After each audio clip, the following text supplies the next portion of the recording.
Brian Johnson, and the purpose of this video is to address the question of blending and juicing, and which one, in my opinion, is more effective from a medicinal background.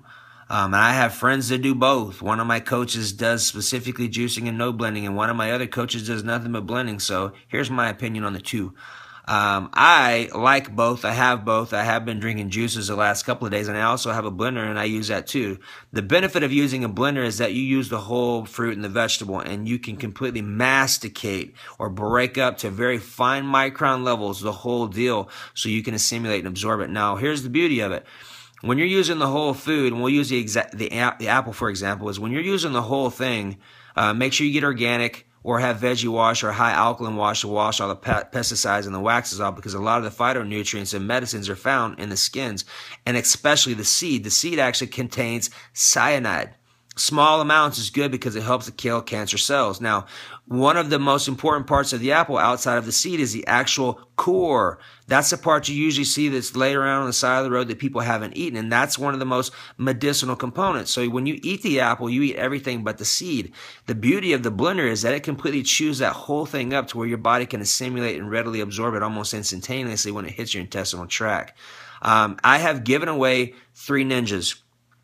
Not that I'm against them. It's just not going to produce the blending experience like you're going to get from a Blendtec or Vitamix, and you could potentially use the bullet. Now, the difference between the bullet is I've never thrown an avocado seed in there. And if you have heart disease or plaque-ish or heart disease issues, the avocado seed is amazing for clearing out plaque in the arteries, and it takes a heavy-duty blender to chew it up.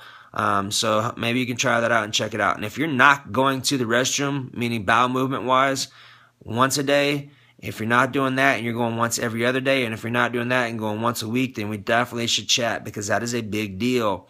That is very important to make sure that you're excreting toxins, and that's one of the big things about juicing.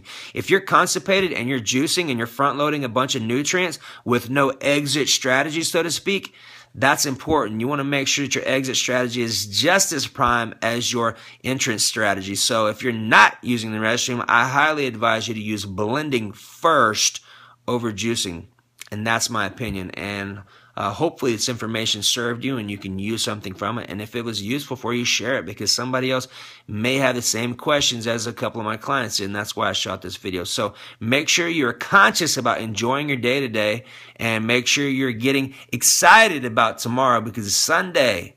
Time to invest in time with God. So have an awesome day, and remember, if you don't make time for your wellness, you will make time for your illness. Bye.